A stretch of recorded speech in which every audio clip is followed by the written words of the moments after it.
David Kiplagat and Wakili Harrison Kinyanjui.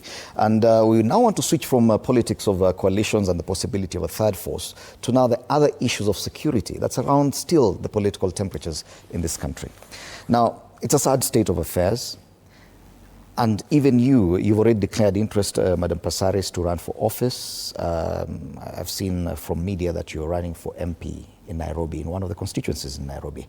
As a female politician, you know that there are serious concerns, especially around security of aspirants towards elections as they campaign. The feeling is that, or the faith that you may have is that the security agencies will be able to protect you to a huge extent. Now, for the very first time, we're having a serious question around that it is the police who are accused of being behind some of this, that goons operate without police taking action against them. Police themselves, including even the hierarchy that's beyond the police service, the minister, the CS in charge of interior, talking about how politicians have managed to carry tear gas into their meetings, which is a very serious accusation coming from someone who should be taking control of something like that. Do you feel safe as a female aspirant, first of all, and even as a politician in this city, given the state of affairs? First of all, I think for women, generally, it's really tough. I mean, I started politics in 2007. 2008, I ran in Embakasi when it was 5 constituencies together as one Embakasi. I mean, you know, there were Kenyans who are trying to earn a living for the day, and the only way to earn a living is to rough you up, okay? So, you know, we call them goons. But for me, I have, you know, I've mentored and nurtured quite a few of them.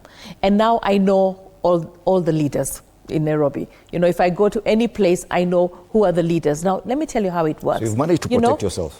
You know, there's a time when I was running in 2017, I went to speak to a women's group in University of Nairobi, Waswa, and when I was trying to come out, the gates were closed. It was a Friday. The gates were closed. They were all over my car. University students telling me that I have to take out 100,000 for the weekend. Mm-hmm. I didn't have any cash on me. So I had the OCS's number. I called the OCS and I say, I've been blocked. I can't leave the university. Of course, at that time, there was no broad-based arrangement. Nobody came for me. Mm-hmm. There are times we run into police stations because we're being chased. And even Sifuna knows that. He's been chased quite a few times in Nairobi. We end up in the police station, and then, you know, the police station, what can they do? Basically, it's crazy. The problem we have in this country, as I said, we have a population crisis. You have 1 policeman to 600 people. 1 policeman, armed, okay? 600 people come at him, the only thing he has is his gun, all right? So as a society, we need to have respect for the law.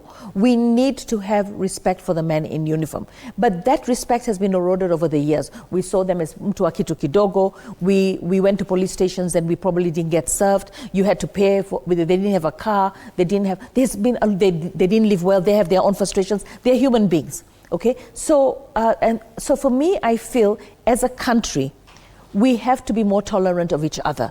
We had the meeting in Siaya. I left properly and I went to the airport.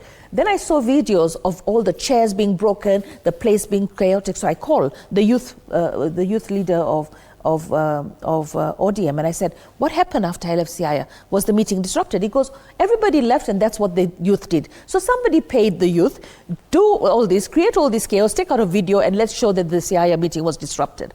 So we have a population that will earn an income doing the wrong thing, all right? There's a time I went to plant trees in a school in Korogocho, and the gate of the school was closed. The youth demanded money. You cannot go anywhere in this Nairobi without having some pocket change to tell the youth to remove the mkokotenis, remove the motorbikes. We'll be chased. I mean, the express highway has been a savior for us politicians because once you get on the express highway, at least you can run off. But the thing is, we know the leaders. And I think what I like about what Raymond has done, P.S. Raymond has done, is he recognized that we have a number of unemployed youth that are actually being misused by politicians and creating mayhem and chaos in various constituencies. And I believe that he has reformed quite a number of them. He has a program. So you disagree with this headline because it seems to suggest let that me tell you, I know our ODM supporters. I mean, you've seen it. Even when Baba was getting to a stage, you've seen the way we're passionate. And you know, it's ODM. We've got fire and brand. You know, we fight, we push, we shove, we do all that. And then we've learned to talk to them and say, listen, you know, if you look at somebody like Brayo, who's the youth leader of Nairobi, I mean, if you looked at Brayo 10 years ago and the Brayo you're seeing today, we've seen reforms. We've seen these are, you know, call them goons, call them whatever, but some of them are being misused, all right? And right now we have a crisis. Here, Boda, Let me tell you, guys. Boda is a crisis. But these are people that you can have a Boda and the whole day you've not made money. Because you've not made money. We've got so many Bodas. We need to find a way to look at making sure that every industry is able to thrive. Okay. And the problem we're having with the Boda is some of them have to pay a loan at the end of the month. They've not made money. So what do? Line up and chase a politician. And we've always used them. Yes, we've always used them. Even beyond the city. When it comes to this issue of insecurity and the issue of Boda specifically, this is a problem even in constituencies such like Soy. Rival, this Boda people would be available to them to come disrupt your rally. And police may not necessarily take action against them. That is the reality of the politics of 2026, 2027. Do you agree that yes, the senior rank and file of the police service or the security agencies should be taking the blame the same way that this PS is being blamed here? I think there is something that is, I agree with you, there is something that is really developing in this country where politicians, somehow when they face oppositions in their constituencies, they start other monkey business. And it's sad as we are even talking about goons. We have a former MCA in Eldoret who is fighting for his life after he was actually attacked at night in Eldoret by goons who are well known, and that's a case we are trying to pursue. So it's rather sad that somebody can lose a child just because not being tolerant to the other versions. So it is something the government and the security agencies need to be very serious and nip it in the bud before it gets out of hand. Because you can see as we head towards 2027, if politicians find out that the only way to survive during that campaign is for everyone to have their own gangs, and the famous Jeshi la Mzee, the campaign will be ungovernable. And don't you think we're already there? We're there.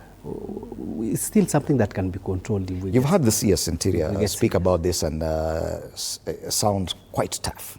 Yet the reality of the matter is that weeks after the chaos in Wetima and other places, there has still not been any arrest, despite it being an ongoing investigation. Don't you think that, yes, inaction somewhere, police inaction somewhere, could also become without blaming, a case of omission? Without blaming anyone,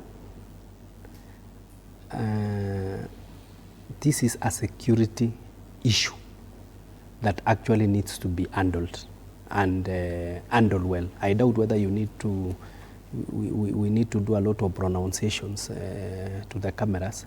It is something that we really, the security agencies needs to go down on it, and they need to cap it so that we can have control of.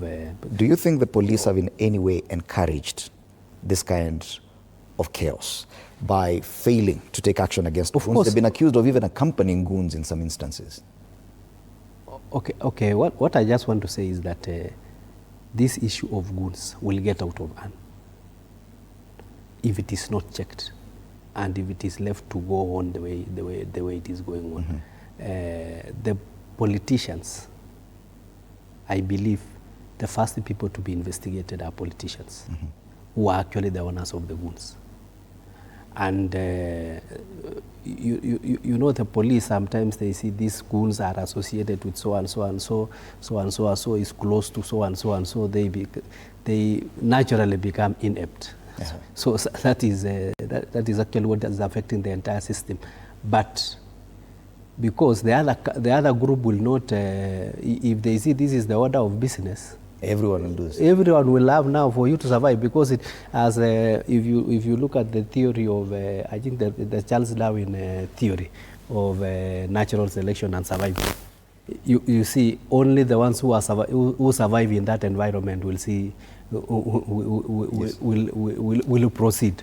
So if you don't want to die, you get and to be eliminated, okay, and that is the nature of trade, then if the security agencies are not able to handle the issue of goons, I can tell you by 2027, every politician will be owning goons. Yes, and now it's moved from simply use of crude weapons over the years, that now we even seeing use of tear gas, military-grade weapons at political rallies.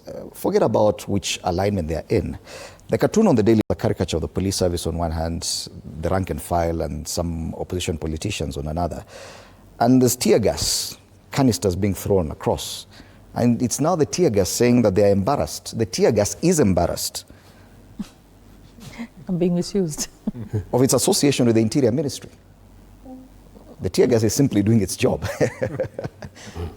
Don't you think that, yes, don't you agree with this headline that the senior-most rank and file that actually handles security agencies in Kenya today should take the blame for this? We've had the CS talking tough. But he's the same CS talking about accusing the opposition leaders of carrying tear gas to their own rallies instead of taking action against such culprits, if at all. Don't you think that that's where the problem lies? I agree. It's the height of hypocrisy when you see the sort of headline and you see the imagery there. That's a truck that has goons armed with crude weapons. But their political stance is clearly demarcated. They are announcing to all and sundry that, look, we are supporting two-term. They're not even hiding. They're not hiding it. So it's so shameful for the government to outsource its monopoly of violence. It tells you two things.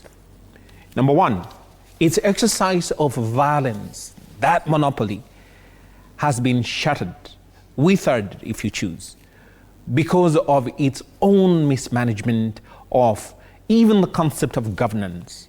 Kenya Kwanza has no idea of what governance is in this country. You're supposed to lead people. I'm telling you, if I was the president of this country, I would tell every Kenyan, I want you to just be happy and get every person who is into entertainment after 5. That's when you get employed. Because I want a workforce that is stress-free after 5. But now when you get into this kleptomaniac thievery of petty thievery, of public offers, you have this sort of scenario that will accost you at every turn. Because when it happened the first time, and we saw during the Gen Zs, the use of crude weapons, these gangsters that were accompanied, supervised, if you choose, by the police. Everybody was in horror. I mean, like, look, this is horrifying. You're seeing the government endorsing organized crime, mafioso style. And I was shocked and stunned. Right here with Mheshimiwa Muthoni, you are actually advocating for these goons because she's saying, we have to live with it, sort of.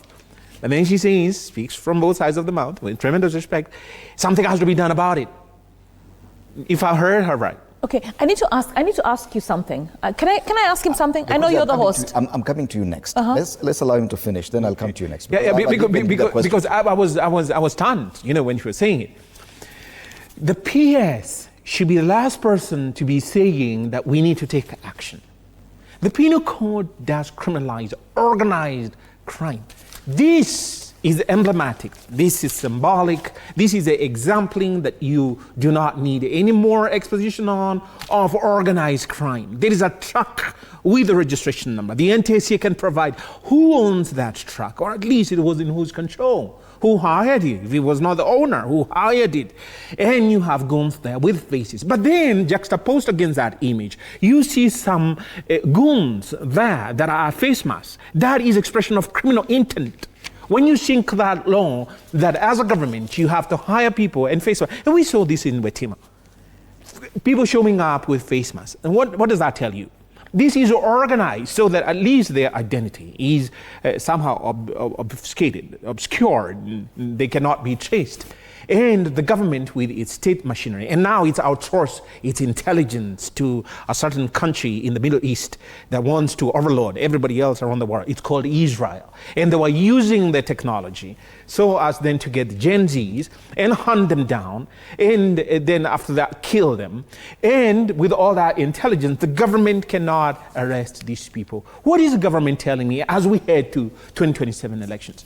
The government will outsource all manner of goons that are ready and available to be on its payroll so that it will suppress any opposition to its lust for seizure of power. And we heard repeatedly that they are forming coalitions for the sole unitary purpose of seizure of power. Not you, the Kenyan person. Okay. Do they have in mind? So when you see these political expressions, and the PS is there saying that, oh, you know, and then we heard the CS, and we saw the CS saying, oh, you know, we have politicians that are hiring. Really? You dare even say that we should be seeing you parading them in court for organized crime? No one has been arrested with regard to this kind of violence so far. Can I tell you something? And they're now emboldened. They're even printing T-shirts and jerseys and reflector jackets. And saying what they're doing. So first of all, I want to ask you this, Wakili. What excites you? When you were that age, what excited you? What based on your social upbringing, what was exciting you? Self-realization. No, what did you do to really have fun? What was the thing that you did? Because I'll tell you, travel. I did art. Travel. You did art. You traveled. Some of these. These are criminal elements. We're not saying they are. Those are Kenyans. Those are Kenyans. You're calling them criminal elements because you're seeing them in waistcoats. They're Bodas. They've got the waistcoats. The politicians have given them these jerseys to wear with their names, their branding. Today, the president's going to be in Westlands. All right. I would love to invite you to be in my car and go with me. All right? Now, you tell me there's going to be 10,000 people that are going to go for his meeting? No. To go for his meeting? No, you come with me and see what we're dealing with in terms of Kenyans. These are Kenyans who are unemployed. All right? You've encouraged it. No, we've not encouraged it. Let me tell you, this is a systemic problem that has happened since independence that Ruto's trying to fix. And I'm telling you, the kind of people that have been employed in Nairobi, we've got maybe 2 million people who are not having gainful employment. Right. When we say we pay extra taxes. Kibaki extinguished it. In fact, there were all these street boys and street gangs that were hurling, feces at everybody else, snatching phones. Kibaki truncated that. Kibaki's governance. My question is, extinguish that. What do you say to the fact that there's now use of military-grade weapons? I think the interior has a big task ahead to make sure that the intelligence, the interior, they have a task ahead to make sure that they do take care of all that. Okay, it's not my job to go and do that. But for us as parliamentarians, our job is to make sure they have the resources. The question is, the resources are also required for so many other things. But for me, I feel, when we have the cutout, I look at some of who we call goons. These are Kenyans who are over 35. I wish there was a way that we could create programs with government, and we've done it with the Climate Works, we've done it with the Nairobi River Regeneration, we've done it with employing teachers, we've done it with employing nurses and doctors. The question is, if we have to employ every Kenyan, right? If we have to employ every Kenyan as government, we would not be able to sustain it. So we need private sector. We need private sector. And for private sector to come, we're in a catch-22. We've got a population that is out there that gets excited with politics. They will come out, they will be excited. Let me tell you, half of these people here will go home without any money that day. But some of them will be paid by politicians. Let her answer this. These politicians get these goons, gangs. You don't have to get them. Hold on, Mheshimiwa. So that they come and quote unquote agitate for them and therefore voice their political stance. But immediately after those meetings are over, those same goons extend their criminal activities after the meeting and extend it to the general population. So you see purse snatching of telephones, which is now the extension of the organized crime. How will they stop that spilling They are members of the National Assembly. spilling over Yes. as an unmanageable criminal sort of cancer in this country? How will you stop it? And I think the question applies to you Look, let me too, tell you Madam something. Kiplagat, as well. I recently Briefly, had a function where the Chinese ambassador in December was coming to open 6 classrooms that I built in BD Primary. The Chinese ambassador was there. I called the police and I said to the police, I need security. They came. Did you need to invite the hold on. Chinese ambassador? The Chinese ambassador was my chief guest. All right. All right. Okay. So she was my chief guest. Okay. And she donated money Yes. for the school. So Because of time. Yeah. So the thing is, we had about 10 police, and then these gangs came in because they heard there was a function. So they hear there's a function, not invited, they come in. And I mean, every politician that was leaving the event, they would hang on their car, they would want money, motorbikes would chase you. Were the police there? So the police were there, but the police could do nothing. Because what do you want the police to do? Throw a canister in a school? Shoot in the air? Come on. So the thing is, we have got a population crisis. We need to figure out how to manage it. And I think creating jobs through programs and projects is one way. Another way is how Baba said we need to have 6,000 given to every unemployed family so that they can sustain themselves. We're giving the elderly 2,000. Is it enough? It's not enough. But we are getting somewhere. So for me, I feel as a country, if we address corruption decisively, which Uhuru had failed to address, and he said it was too big an elephant for him to handle. Final comment. And we also create opportunity for our youth, right? We will have criminal elements. It can, when you have a population that is unemployed and is frustrated, and they feel that the only way to earn an income that day is to chase around a politician. And that's why I'm saying we need a law that says only 6 months to elections should we campaign. The reality not before. is very different. Not before. Are we saying the police are totally helpless when it comes to this? What I just want to say is that I think Honorable Basaris is talking about 2 groups. There are groups that are organic, that when they see a politician, they come and they want money and things like that, and those things can be handled. The problem that currently we have, and we want to tell every politician to stop this bad behavior, is a situation whereby you craft gangs on your payroll purposely to disrupt other people's events. I think it's a bad behavior. It is a reality. It's a bad behavior. And the sooner we stop it, the better. What do you say about the use of military-grade weapons, tear gas, even guns? You see, it boils down to us politicians, because the fact that you have conceptualized and you have drafted the list, including, and it is well programmed, because in that goons there is a leader, things like that, up to the bottom. So the same leader will also look for ways of getting these military-grade weapons and giving to the boys. The question was, are the police helpless in this? Of course, anything in Kenya. That such weapons could be in the hands of politicians and goons freely? You can get anything in Kenya if you have money. Yeah? You can get, even you give a policeman some money, like 10,000, he will give you a gun.